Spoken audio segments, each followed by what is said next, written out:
السلام علیکم ورحمۃ اللہ وبرکاتہ۔ جی ویورز، کیسے ہیں؟ اللہ تعالیٰ آپ سب کو اپنے حفظ و امان میں رکھے اور اللہ تعالیٰ ہم سب کو صحت اور ایمان کی بہترین حالت میں رکھے۔ تو چلیے آج کے لیکچر کی طرف چلتے ہیں، جو کہ تیسرے پارے کا سلاس ہم نے پڑھا۔ کل 5واں رکوع مکمل ہوا سورۃ آل عمران کا الحمدللہ، اور آج رکوع نمبر 6 ہے اور آیہ مبارکہ نمبر 55 یعنی کہ 55 نمبر آیہ مبارکہ، اور سلاس سے آگے ہم شروع کرنے جا رہے ہیں۔ تو اعوذ باللہ من الشیطان الرجیم، بسم اللہ الرحمن الرحیم۔ جب قال فرمایا اللہ تعالیٰ نے، یا عیسیٰ، اے حضرت عیسیٰ علیہ السلام، انی بے شک میں متوفیکا تجھے تیری عمر کو پورا کروں گا۔ متوفیکا کا مطلب ہوتا ہے وفات تک کا جو عرصہ ہے اس کو پورا کرنا۔ متوفیکا تیری تجھے پوری عمر تک پہنچانے والا ہوں۔ ورافعوکا اور تجھے بلند کروں گا، اٹھاؤں گا، الیہ اپنی طرف۔ اے حضرت عیسیٰ علیہ السلام، بے شک میں آپ کو پوری عمر تک پہنچانے والا ہوں اور تمہیں آسمان کی طرف اٹھانے والا ہوں۔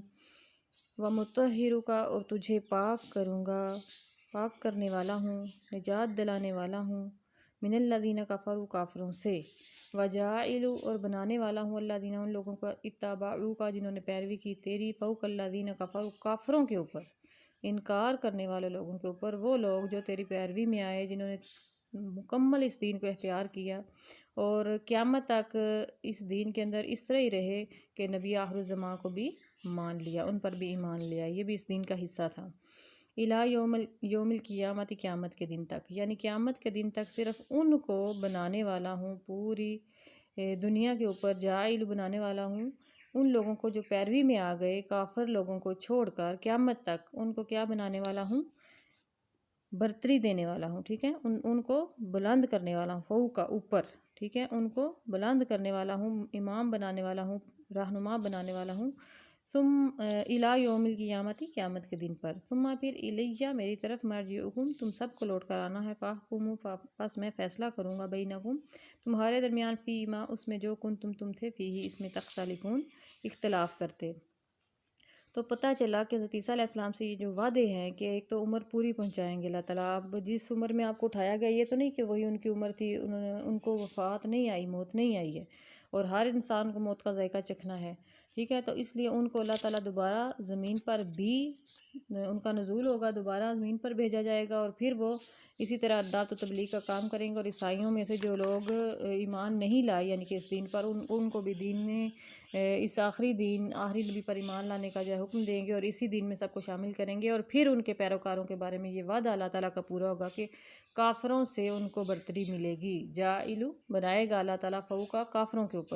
اوپر ان کو برتری دے گا، اور پھر قیامت والے دن اللہ تعالیٰ نے فرمایا کہ سب میری طرف جب لوٹ کر آؤ گے تو میں تم سب میں فیصلہ فرماؤں گا۔ فَأَمَّا الَّذِينَ كَفَرُوا پس بے شک وہ لوگ جنہوں نے کفر کیا، فَأُعَذِّبُهُم میں ان کو عذاب دوں گا، عذابًا شدیداً سخت عذاب، فی دنیا میں بھی، والآخرۃ اور آخرت میں، وما لهم من ناصرین اور ان کے لیے کوئی بھی مددگار نہیں ہوگا، ٹھیک ہے۔ یہ جی جو لوگ اہل یہود میں سے، جو نصارہ ہیں ان میں سے بھی ایمان لے آئیں گے، صرف وہ بچ سکیں گے، باقی جو کافر ہوں گے یا انکار کریں گے نبی آخر الزماں کا، اس دین کا جو آخری دین ہے، آخری کتاب کا، ان کے لیے دنیا اور آخرت دونوں میں سخت عذاب ہے، اور ان کا کوئی مددگار نہیں ہے۔ وَأَمَّا الَّذِينَ آمَنُوا اور وہ لوگ جو ایمان لائے، وَعَمِلُوا الصَّالِحَاتِ اور نیک کام کیے، فَيُوَفِّيهِمْ ان کو دوں گا میں پورا اجورہم ان کا اجر، واللہ اللہ تعالیٰ لا يحب الظالمین ظالموں سے محبت نہیں رکھتا، ظالموں کو پسند نہیں کرتا، پس اللہ تعالیٰ ان کو پورا اجر دے گا جو ایمان لے آئیں گے اور نیک اعمال کریں گے۔ ذالک یہ نتلوہ ہم ان کو پڑھتے ہیں، علیک آپ پر، یہ آیات جو ہیں ہم ان کو پڑھتے ہیں آپ پر، من الآیات آیات میں سے، والذکر اور نصیحت الحکیم حکمت والی، یہ نصیحت حکمت سے بھرپور ہے، ہم اس کو آپ پر پڑھتے ہیں۔ ان بے شک مثال ہے عیسیٰ حضرت عیسیٰ علیہ السلام کی، ان اللہ کے پاس، کا مثال آدم جیسے مثال آدم علیہ السلام کی، خلقہ ان کو پیدا کیا، من تراب مٹی سے، ثم پھر قال کہا لہ اس سے کن ہو جا، فیکون پس وہ ہو گئی، یعنی مٹی کا ایک، جس طرح اللہ تعالیٰ نے حضرت آدم علیہ السلام کی مٹی سے ایک پتلا بنایا، اس کو کہا ہو جا، ٹھیک ہے، اس مٹی کے پتلے سے کہا ہو جا کن، اور ہو گیا، یعنی کہ یہ قدرت ہے، دونوں کیا ہے؟ قدرت ہیں، چونکہ اس پر پہلے بات ہو چکی کہ یہ دونوں اللہ تعالیٰ کی قدرت کاملہ کا اظہار ہے، اور اس میں شک کرنے کی کوئی گنجائش نہیں ہے۔ الحق من ربک، یہ آپ کے رب کی طرف سے دونوں ہی حق ہیں، فلا تکن من الممترین، اور شک میں سے نہ ہو جانا، یہ ہر چیز جو اپنے تیرے رب کی طرف سے وہ حق پر مبنی ہے، اور تم بھی یہ ہے کہ شک کرنے والوں میں سے نہ ہو جانا، شک تمہارے عقیدے کو برباد کر دے گا۔ اب یہ آیت بہت پیاری ہے، آیت مرکہ نمبر 61، اس کو آیت باہلہ بھی کہا جاتا ہے، سورہ آل عمران کی یہ آیت ہے۔ فمن حاجک، پس جو کوئی تم سے لڑے، تم سے جھگڑا کرے، ٹھیک ہے، فیہ، اس معاملہ میں، ٹھیک ہے، حضرت عیسیٰ علیہ السلام کے معاملہ میں عیسائی بہت زیادہ مباحثے کیا کرتے تھے آقا علیہ السلام سے، تو اب یہ آیت مبارکہ لوٹ نہیں ہے، یعنی کہ یہ جو انداز ہے نا، یہ میں ہمیشہ جب بھی قرآن پاک پڑھتی ہوں تو مجھے یہ بہت خوبصورت لگتا ہے کہ اللہ تعالیٰ جب ساری باتیں، سارا کلام ہو گیا کسی پیغمبر کی، کبھی کوئی بات، کبھی اپنی تحلیل کی، ساری باتیں کر کے اس کے بعد پھر جو کلام لوٹتا ہے نا، تو وہ بہت ہی پیارا لگتا ہے کہ فمن حاجک حبیب، آپ سے جو کوئی جھگڑا کرے، یعنی کہ وہ کلام کس کی طرف لوٹتا ہے کہ جیسے اللہ تعالیٰ اپنے حبیب سے سامنے بیٹھ کر بات فرما رہا ہے۔ تو پس اللہ تعالیٰ نے فرمایا کہ جو کوئی اس علم کے آ جانے کے بعد بھی، حضرت عیسیٰ علیہ السلام کا کتنا زیادہ پیچھے علم بیان ہوا کہ حضرت عیسیٰ علیہ السلام یہ بھی کریں گے، وہ بھی کریں گے، اور ان کا اٹھایا جانے کا بیان، اور سارا مکمل بیان ہے قرآن پاک میں، تو اس کے بعد بھی، اس اتنے بڑے علم کے بعد بھی تم میں سے کوئی جھگڑا کرے تو اس معاملہ میں من بعد ما جاءک من العلم، اس کے بعد کہ علم آ گیا، فقول، تو آپ فرما دیجئے، تعالو، آ جاؤ، ندعو، ہم بلاتے ہیں، ابناءنا، اپنے بیٹوں کو، ابناءکم، تم اپنے بیٹوں کو، ٹھیک ہے، ونساءنا، ہم اپنی عورتوں کو، ونساءکم، اور تم اپنی عورتوں کو لے آؤ، وانفسنا، ہم اور اپنی جانوں کو لے آتے ہیں، انفس جمع کا صیغہ، ٹھیک ہے، وانفسنا، ہم اپنی جانوں کو لے آتے ہیں، وانفسکم، اور تم اپنی جانوں کو لے آؤ، ثم پھر نبتہل، ہم باہلہ کر لیتے ہیں، فنجعل، پس لعنت کریں گے، ہم کریں گے، لعنت اللہ، اللہ کی لعنت علی الکاذبین، جھوٹوں پر۔ مباہلہ میں کیا ہے کہ ہم سارے مل کر کہیں گے کہ جو جھوٹا ہے اس پر اللہ کی لعنت ہے، اور مباہلہ ایک ایسی چیز ہے کہ جو میدان میں سرے عام سب کو جمع کر کے کھلے میدان میں اللہ تعالیٰ سے یہ لعنت جو ہے وہ طلب کی جاتی ہے کہ اس پر لعنت ہو، اور پھر وہ اسی وقت اللہ تعالیٰ کا عذاب جو ہے وہ ظاہر ہوتا ہے مباہلہ میں، جب ایک فریق جھوٹا ہوتا ہے اس پر عذاب نازل ہو جاتا ہے، تو یہ مباہلہ جو ہے وہ کیا جاتا تھا، تو اس وقت اللہ تعالیٰ کے حبیب سے یہ فرمایا گیا کہ اب یہی اقرار رہ گئی ہے کہ جو جھگڑا کرے پھر وہ لے آئے۔ کیا ہوا؟ نجران کے وفد جو عیسائی تھے نجران کے، انہوں نے یہ پھر کہا کہ جی ٹھیک ہے ہم کرتے ہیں، لیکن وہ مباہلہ کے لیے جب انہوں نے دیکھا کہ صرف 5 تن، 5 جسم، 5 بندے جو ہیں وہ دوسری طرف سے آ رہے ہیں، وہ کون تھے؟ کہ اپنے بیٹوں میں حضرت امام حسن حسین کو لیا آقا علیہ السلام نے، پھر عورتوں میں حضرت سیدہ فاطمہ زہرا کو لے لیا، 3 لوگ ہو گئے، باقی انفسانہ میں 2 لوگ، یعنی کہ 2 قالب یک جان، حضرت امام علی علیہ السلام، کسی کی اور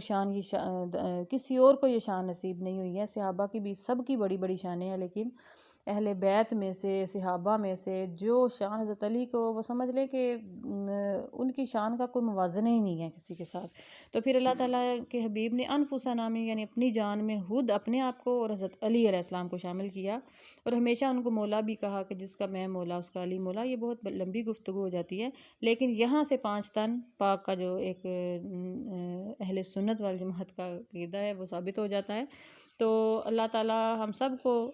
ان کا حیا، ان کا ادب، ان سے محبت کرنے کی توفیق عطا فرمائے۔ تو پس جب وہ 5 لوگ آئے، ان پر اللہ کی رحمت کے وہ سائے تھے کہ سائیوں کے جو سردار تھے نا، انہوں نے وہ بادلوں کے سائے ان کے اوپر دیکھ لیے، وہ اللہ کی رحمت کے سائے دیکھ لیے، اور انہوں نے کہا کہ اگر ہم آج مباہلہ کے لیے آ جائیں تو پھر قیامت تک عیسائیوں کا نام و نشان مٹ جائے گا، بس وہ مباہلہ کے لیے نہ آئے اور وہ لوٹ گئے، اگر وہ مباہلہ کے لیے آ جاتے تو واقعتاً ایسا ہی ہوتا کہ عیسائیوں کا قیامت تک کے لیے نشان مٹ جاتا۔ تو یہ آیت مباہلہ ہے جو بہت مشہور ہے، اس سے بہت سارے عقائد بھی ہمارے ثابت ہوتے ہیں۔ انّا، بے شک، ہذا، یہ، لاہوا، بے شک وہ، القصص، قصص ہے، الحق، حق، بے شک یہ سچا واقعہ ہے، وما من الہ، اور نہیں معبود، الا اللہ، مگر اللہ ہی، وَإِنَّ اللَّهَ، بے شک اللہ تعالیٰ، لَهُوَ الْعَزِيزُ الْحَكِيمُ، وہ بہت غالب، بڑی حکمت والا ہے۔ فَإِن تَوَلَّوْا، پس اگر وہ پھر گئی، فَإِنَّ اللَّهَ، پس بے شک اللہ تعالیٰ، علیم بالمفسدین، فساد کرنے والوں کو خوب جانتا ہے۔ ان آیات کو جی ہم بالکل مختصر بھی پڑھتے ہیں تو پھر بھی ہمارا لیکچر جو ہے وہ تھوڑا لمبا ہو جاتا ہے، لیکن اگر ہم روایات کو لیں احادیث کی تو پھر تو بہت زیادہ لمبا ہو جاتا ہے، اس میں بہت ساری احادیث ملتی ہیں اس آیت مباہلہ میں، لیکن ہم اس کو شارٹلی صرف سمجھتے ہوئے ہم نے اس کو مکمل کیا۔ اس رکوع نمبر 6 کو انشاءاللہ ملیں گے نیکسٹ لیکچر میں رکوع نمبر 7 کے ساتھ۔ والسلام علیکم ورحمۃ اللہ وبرکاتہ۔